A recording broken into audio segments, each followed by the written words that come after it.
Muling nananawagan si Senador Panfilo Ping Lacson na buwagin ang Leadership Fund o allocable sa pambansang budget na anilay maaaring magbigay ng pagkakataon para sa budget insertions.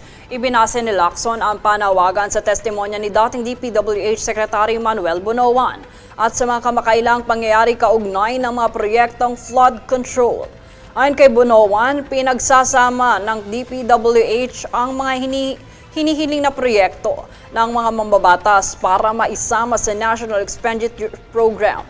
Kabilang ang mga dumaan sa Leadership Fund habang sinusuri ng Planning Service kung kaugnay ito sa mga development programs.